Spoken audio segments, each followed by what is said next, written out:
नीमच से बड़ी खबर सामने आ रही है, जहां आज नीमच में हेड कांस्टेबल के शव का पोस्टमार्टम किया गया। पीएम के बाद परिजन एम्बुलेंस से शव को हरियाणा के लिए रवाना हुए। रास्ते में नीमच पुलिस लाइन के पास महिलाओं ने एम्बुलेंस को रोककर श्रद्धांजलि दी, जिसके बाद शव को हरियाणा के लिए रवाना किया गया। मामले की गंभीरता को देखते हुए रतलाम रेंज के डीआईजी नीमच पहुंचे। एसपी कार्यालय में उन्होंने हेड कांस्टेबल की जहरीले पदार्थ सेवन से हुई मौत के मामले में वरिष्ठ अधिकारियों से चर्चा की। इस दौरान पुलिस लाइन से बड़ी संख्या में महिला डीआईजी से मिलने पहुंची। महिलाओं ने कंट्रोल रूम के सीसीटीवी कैमरे की फुटेज देखने की मांग की। साथ ही सुसाइड नोट में जिन लोगों का जिक्र है, उन पर सख्त कार्रवाई की मांग रखी। डीआईजी ने सभी को आश्वासन दिया कि पूरे मामले की निष्पक्ष और उच्च स्तरीय जांच कराई जाए और हर पहलू को गंभीरता से देखा जाए।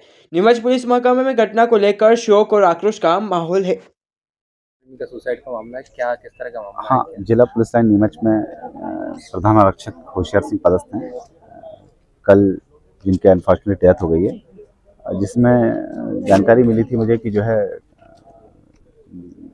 कंट्रोल रूम में जो है इनके द्वारा कोई वाद विवाद हो रहा है, जिसमें मैं मौके पहुंचा और इनको लेकर हॉस्पिटल गया। हॉस्पिटल में डॉक्टर ने इनकी स्थिति गंभीर बताई, जिसके बाद इनको प्राइवेट हॉस्पिटल रेफर किया गया था और अनफॉर्चुनेटली लेट नाइट इनकी डेथ हो गई थी। प्रारंभिक तौर पर क्या लग रहा है, किस वजह से हुई? क्या कुछ जहरीला पदार्थ सेवन अभी किया था? इस संबंध में जो है जांच की जा रही है।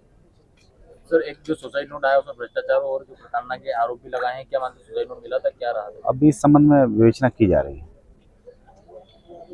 अभी क्या पीएम वगैरह हो गया? पीएम चल रहा है, परिजनों को बुलवाया गया है, पीएम कराया जा रहा है। सर, इसमें किस प्रकार की जांच होगी, क्या रहेगा, कौन किस अधिकारी स्तर की जांच होगी, क्या रहेगा? बेसिकली इसकी जांच मेरे द्वारा की जाएगी और जो मर्ग जांच में जो तथ्य आएंगे सामने, वो वैधानिक सभी कार्रवाई की जाएंगी। तो जैसे सर आप बता रहे थे कि आपको ऐसा प्रतीत हुआ कि उल्टियाँ कर रहे थे कुछ, तो क्या था? जहरीला पदार्थ सेवन किया, क्या लग चूँकि रहा उनकी पॉकेट से मेरे को 2 सल्फास के पैकेट मिले हैं, जिसके आधार पर मैं इस निष्कर्ष पर पहुंचा था कि इन्होंने जो है जहरीला पदार्थ खाया है। था? सर, जानकारी कुछ सामने आ गई थी, मतलब जैसे बीमार वगैरह भी थे, इनके ऑपरेशन वगैरह हाँ, इनकी इस संबंध में जानकारी उन्होंने मेरे को ही बताया था कि सर मेरा जो है हरण्या जो का उसका जो है हरण्या का इलाज चल रहा है। क्या पूरा मामला और क्या प्रताड़ना के भी आरोप लगे, एक सुसाइड नोट भी मिला है, क्या है? ये नीमच पुलिस लाइन में एक हेड कांस्टेबल होशियार सिंह जो पदस्थ थे लगभग पिछले 4 महीने से, उनके द्वारा कल जो है ये सूचना प्राप्त हुई थी, कोई जहरीला पदार्थ खाकर आत्महत्या का प्रयास किया था, जिस दौरान इलाज के दौरान उनकी मृत्यु हुई है।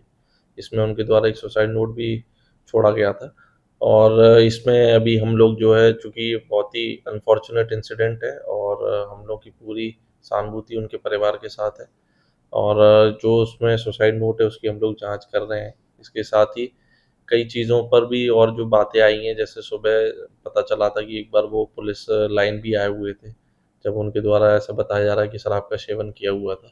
उस पहलू को भी हम लोग जांच कर रहे हैं। इसके अलावा चूँकि घटना निंदनीय है, उसमें जो भी लोगों का अगर किसी प्रताड़ना से संबंधित कोई भी बात की पुष्टि होती है, तो उसको हम लोग कार्रवाई करेंगे। इसके साथ ही कुछ जो उनका पुराना बैकग्राउंड है, उसको भी हम लोगों ने वेरीफ़ाई कराया है, जिसमें कुछ पता चला है कि लगभग इनकी 4 विभागीय जाँच हो चुकी हैं, जिसमें इनको 4 बड़ी सज़ा मिली है। साथ ही साथ पूर्व में भी लंबी अवधि जैसे 240 दिन की गैरहाज़िरी, 232 दिन की गैरहाज़िरी, इस संबंध में भी कुछ-कुछ चीज़ें आई हैं और पूर्व में भी कुछ-कुछ बातें ऐसी सामने आई हैं, जिसमें इनके द्वारा शराब के नशे में वरिष्ठ अधिकारियों के साथ में अभद्र व्यवहार किया गया है, तो वो भी हम उस एंगल से भी जाँच कर रहे हैं और साथ ही साथ इसमें जो भी प्रताड़ना के जो संबंधित अधिकारियों पे, पुलिस लाइन के अधिकारियों पे जो आरोप इन्होंने लगाए हैं, आरआई पर और जो हेड कांस्टेबल है उसके ऊपर, तो उसको भी हम लोग तस्दीक कर रहे हैं, ताकि निष्पक्ष जाँच की जा सके। इसमें हमारी जो जाँच रहेगी वो पूरी तरह निष्पक्ष रहेगी और हम मैक्सिमम प्रयास करेंगे कि उनके परिवार को जो हम हेल्प कर सकें, वो करें। सर, ये पुराना रिकॉर्ड की बात है, लेकिन अभी जो है सर वो भ्रष्टाचार के आरोप लगाए हैं आरआई और कोई प्रणव तिवारी करके है। जी। एक्चुअली जो उन्होंने जो बातचीत बोली है, वो बहुत ही जर्नलिस्टिक चीज़ें हैं और उसमें अभी तक ऐसी कोई पुष्टिकारक चीज़ें नहीं आई हैं। पूर्व में उनके द्वारा किसी प्रकार का ऐसा कोई आवेदन भी नहीं दिया गया। अभी लगभग 5 माह की अवधि से जब से वो लाइन में थे, उसमें 3 माह वो गैरहाज़िर थे और अभी लगभग डेढ़ महीने लगभग उन्होंने लाइन में ड्यूटी करी है।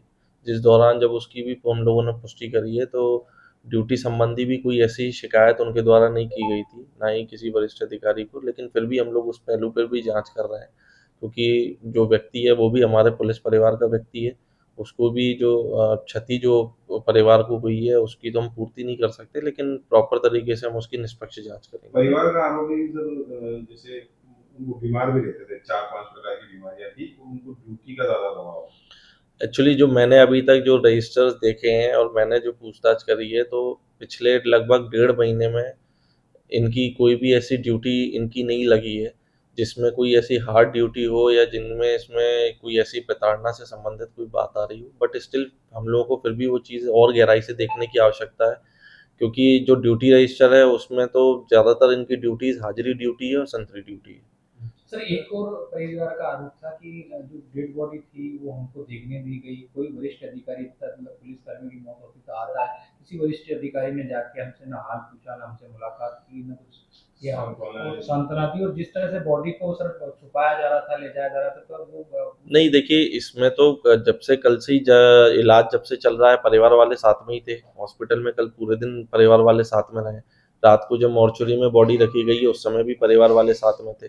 आज सुबह से जो उनके बड़े भाई और साले जो उनके परिवार के लोग हैं, वो लोग जो आए हुए थे, साले साहब वगैरह उनके, उनसे मैंने भी पर्सनली मुलाकात करी है और उन सबसे हम लोगों ने बातचीत करी है। उनके जो भी कुछ इश्यूज़ थे या उन्होंने कुछ अपने इश्यूज़ पूछे थे, उसके संबंध में भी उनको बताया गया है। कई बार वहाँ पर जो है डीएसपी रैंक के अधिकारी जाकर मिल रहे हैं, थाना प्रभारी रैंक के अधिकारी जाके मिल रहे हैं, पुलिस परिवार के लोग अन्य जाके मिल रहे हैं। एडिशनल चूँकि छुट्टी पर थे, वो जा नहीं पाए इस वजह से। हम लोगों ने भी सर उनके जो परिवार के लोग हैं, उनको बुला के मैं स्वयं भी मिल चुका हूँ। तो ऐसी तो कोई बात नहीं है। अब चूँकि जो महिलाएँ जो परिवार में हैं, उनसे ज़रूर पुरुष जो अधिकारी है, वो जाके नहीं मिले होंगे, ये बात है, लेकिन महिलाएँ अधिकारी जाके मिली हैं उनसे। तो उनके जो परिजनों को जो पहले रवाना कर दिया था, इसको लेकर जो है वहाँ पे पुलिसकर्मियों के परिवारजन थे, जो उन्होंने उनको देखिए गाड़ी को उसमें भी करा। उसमें जो है उनके जो बड़े भाई और वो सब लोग आए हुए थे, उनको चूँकि रेवाड़ी जाना है, उनके द्वारा इसमें रिक्वेस्ट की गई थी कि सर हमें जाने में ही लगभग 8-9 घंटे लगेंगे, तो हमें यहाँ से जल्द रवाना किया जाए और हम लोगों को समय से वहाँ पहुँचना है। इस वजह से जब पूरे परिवार ही जब साथ में जा रहा है, हम लोगों ने यहाँ से गाड़ी की व्यवस्था करा के जब परिवार को ही साथ भेज रहे हैं, तो बॉडी छुपाने की तो कोई बात ही नहीं आ सकती। सर लास्ट में मैं ये पूछ रहा हूँ कि वो जो वहाँ पे जो प्रोटेस्ट कर रहे थे, मतलब जो पुलिस परिवार की महिलाएं थे वो भी आ गई थी, और उनका कहना था कि ये प्रताड़ना सभी पुलिसकर्मी झेल रहे हैं, उसकी वजह से परिवार भी झेल रहा है। तो वो उसको देखिए, लेकर सर आपको क्या अगर पुलिस विभाग में आपको ये चीज़ भी समझ नहीं रहेगी कि पुलिस विभाग में जो ड्यूटीज़ रहती हैं, वो सभी के लिए सामान्य ड्यूटी रहती हैं और पुलिस लाइन में कई तरह के लोग रहते हैं जो इस तरह की ड्यूटी से बचने के प्रयास करते हैं। कई तरह की उसमें गुटबाजी भी चलती है पुलिस लाइन में। उससे भी जो है वरिष्ठ अधिकारियों को उनको भी देखना रहता है, चूँकि इधर लिमिटेड फ़ोर्स के साथ में हमें हर चीज़ों को देखना है। थाने के फ़ोर्स के अलावा भी हमें अन्य फ़ोर्स की ज़रूरत पड़ती है। उनको भी हमें कई पॉइंट्स पे रवाना करना पड़ता है। कई बार जो अन्य धरना प्रदर्शन है, लॉ एंड ऑर्डर है, आज भी एक सिंगोली थाना क्षेत्र में बड़ी ज़मीन खाली हो रही है, उसका जो है उसमें 70 व्यक्ति गए हुए हैं। तो सभी थाना क्षेत्रों से व्यक्ति जाते हैं, इनको भेजा जाता है। तो अगर ऐसी कोई पर्टिकुलर कोई प्रताड़ना की बात है, तो इसमें वरिष्ठ अधिकारियों के संज्ञान में लाना चाहिए। कई बार यहाँ पर डीआईजी सर आ चुके हैं, कई बार आईजी सर आ चुके हैं, डीई सर आए हैं और हम लोग भी यहाँ बैठते हैं। इस टाइप की चीज़ें सामने आनी चाहिए। सर जांच कमेटी बैठेगी, क्या कुछ ऐसा अलग इसको हम लोग विधिवत जाँच करेंगे। अभी हम लोगों ने मर्ग पंजीबद्ध कर लिया है और इसको हम लोग विधिवत जाँच करेंगे।